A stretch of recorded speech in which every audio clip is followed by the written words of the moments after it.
You know what I've been noticing lately, man? The whole kickboxer era in MMA, it's kind of fading away. I mean, not long ago, we had what felt like a full blown renaissance. I mean, to a certain extent, strikers were running the show. Guys like Sean O'Malley, Leon Edwards, Israel Adesanya, Alex Pereira, even Alex Volkanovski.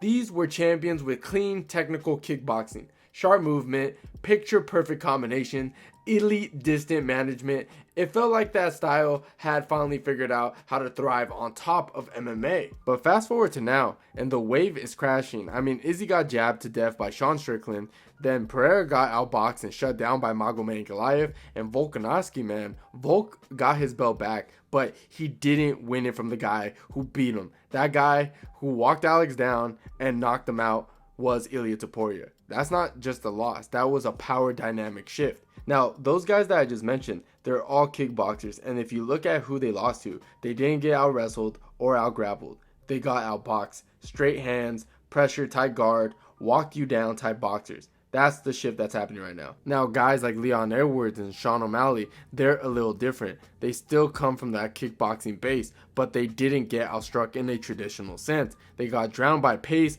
cardio, and pressure. Bilal Muhammad broke Leon Edwards with volume and control. Merab overwhelmed Sean with pure chaos and grit. So yeah, they're strikers too, but their losses came from a different style, more wrestling heavy, cardio first fighters. And yeah, I know what you're thinking. We've all heard the phrase, you can't be one dimensional in MMA 1,000 times. That's nothing new, but the difference now, the game is less forgiving than ever. You used to be able to get by if you were elite in one area, especially if you can control the tempo. But today, if you don't have a backup plan, whether that's wrestling, dirty boxing, or just the ability to fight ugly, you're gonna get chewed up. It's not about being flashy anymore, it's about survival. Now, as for the other fighters, the kickboxers I mentioned earlier, they're getting outstruck by boxers. I mean, just look around, man. How many champions right now are boxing heavy MMA fighters? It's kind of wild. You've got Topuria at lightweight, JDM at welterweight, Ankalaev at 205, and Tom Aspinall at heavyweight. All guys who rely heavy on their hands, their timing, and their pressure boxing style. And don't sleep on Joshua Van either. If he beats Pantoja, we're looking at another young boxing heavy guy holding gold at flyweight. So yeah, man, it's not just a theory, it's happening across multiple divisions. The era of clean hands and pressure is creeping in fast. These aren't guys throwing flashy spinning kicks or dancing around at range. Nah, these dudes are in your face from the jump. They're throwing hands with volume, slipping off the center line, and forcing you into ugly exchanges. They're not looking to win on aesthetics. They're looking to drown you, and it's working. Boxing brings a few key things to the table that kickboxing just doesn't emphasize the same way. Better head movement, cleaner angles, stronger pocket presence. Kickboxers thrive at range, but boxers, they live in tight spaces. They slip, rip, and stay glued to you. And in today's game, where everyone's figuring out how to shut down space and break rhythm, that's a massive advantage. We're in a new era now. Kickboxers used to control range and pick guys apart. Now they're getting walked down, overwhelmed, pressure until their game falls apart. If you can't handle the pace, if you can't survive in the pocket, and if you don't have a grappling answer, you're pretty much food. That's the evolution we're seeing. It's not just about striking anymore. It's about pressure, volume, durability, and the ability to mix it up. Clean techniques is cool, but in 2025, grit is king, man. And when you really break it down, it makes total sense why this is happening. I mean, for years, we praise guys for being technical, elusive, sharp with their distance and control. And don't get me wrong, that stuff still matters. But what's starting to separate fighters at the highest level now, it's their ability to thrive in chaos. It's not about looking good. It's about imposing your will when things get gritty. When that third round hits and both guys are bloody and tired, who's still pushing forward? Who's still throwing? That's the new standard. And boxing, especially that style we're seeing, is succeeding now. It's built for that. You don't need a ton of setups. You don't need a ton of space. You don't need 3 layers of feints to get something going. You just need to get inside, keep your head off the center line, and start working. To the body, head, repeat. It's functional, it's simple, and it wears on people. Compare that to kickboxing, who usually need a rhythm. They need space, they need a clean opening to land those pretty combos. But what happens when the guy takes that space away? What happens when you're stuck on the back foot, getting jabbed, pressure, and forced to make decisions faster than you want to? That's what we're seeing. These kickboxers are getting drowned. They're not necessarily worse fighters. They're just being forced to fight in a style they're not built for. I mean, look at what Sean Strickland did to Izzy. He didn't throw anything crazy. He just walked him down behind a high guard and a jab. He cut off the cage, refused to give Izzy space, and just kept tagging him. It wasn't flashy, but it was effective, and it broke Izzy mentally. He couldn't find the shots that he wanted. He was reacting the whole fight instead of setting the pace. Then you got the Amavov fight. Same thing. He didn't fall for feints. He didn't chase kicks. He just pressured and punched. And once Izzy's timing was off, boom, he got caught. One clean shot. That's all it took. Even Volkanovski, man, arguably one of the smartest fighters we've ever seen, got overwhelmed. Ilia didn't let him set anything up. He stayed tight, walked him down, and forced Volk into the pocket war that Volk wasn't ready for that early. And that's the scary thing. Volk is used to being that guy that dictates the tempo. Now he's the one that's being rushed. It's all part of this new wave. Guys don't need to be perfect. They just need to keep coming forward, making the fight ugly, and chip away at you over time. And when they got that cardio to keep doing that, it's a nightmare. And what really separates these new age pressure boxers is how disciplined they are. They're not winging shots, they're throwing down the middle. They're slipping off the center line, they're going to the body early. They're not looking for knockouts, they're looking to exhaust you. They're fighting for the 4th and 5th rounds in the first 2 minutes. And more importantly, they're mentally built for war. You tag them, cool, they're still there. They don't fold when things go sideways. That's the part a lot of these kickboxers can't replicate. They're not used to getting hit and still having to throw back. They're used to controlling everything, range, rhythm. But now they're in there with these guys who don't care. Guys who walk through leg kicks. Guys who aren't bothered if they just eat a couple just to land their jab. That changes the entire equation. And let's not ignore the evolution of fight IQ.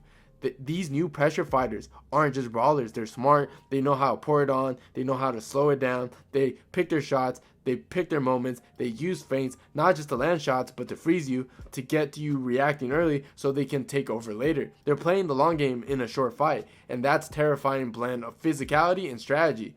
So when you look at the bigger picture, the kickboxer wave didn't die because it was bad. It died because the game evolved past it. The fighters who are thriving now, they've gotten strong fundamentals. They can fight off the back foot or march forward. And more importantly, they know how to break you. And here's the thing, it's not just the pressure boxers are winning, it's their style is uniquely built to exploit the weakness of both kickboxers and so-called the well-rounded MMA fighter. First off, the volume advantage is real.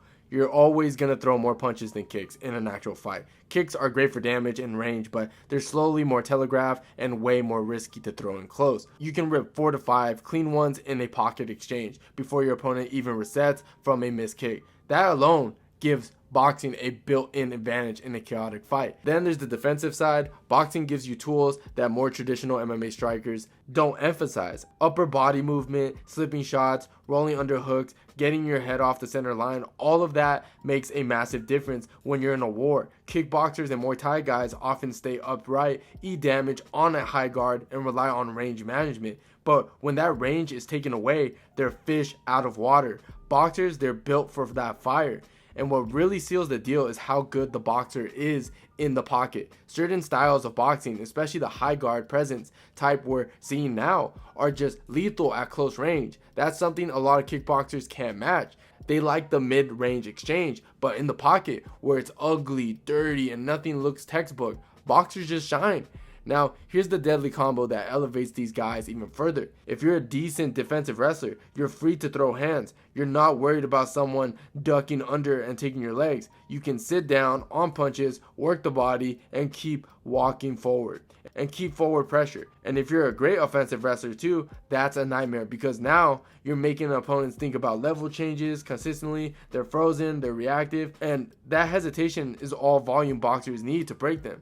That's why fighters like Bilal and Merab are thriving. They're not just technical marvels on the feet, but they don't need to be. Their success isn't about landing the cleanest shots. It's about breaking your base, forcing panics, and flooding you with options you can't keep up with. Volume, cardio, pressure, and just enough boxing to keep you flustered. Now, with all that being said, there is a weakness in this style. It's not bulletproof. If a guy is faster, has nasty leg kicks, and a longer reach, that can expose a pressure boxer. You saw flashes of that when fighters like Max Holloway or even someone like Yair Rodriguez were on point. Those longer strikers with fast feet and smart kicking games can keep the boxers stuck at the edge of their range. And if you could chop the legs early or make them pay for stepping into the pocket, you can disturb their rhythm. It takes a specific skill set, though you need speed, timing, and discipline. Not a lot of dudes are bringing all three, but right now, that's rare. Most fighters can't handle that kind of pressure. They start backing up, they lose the center, and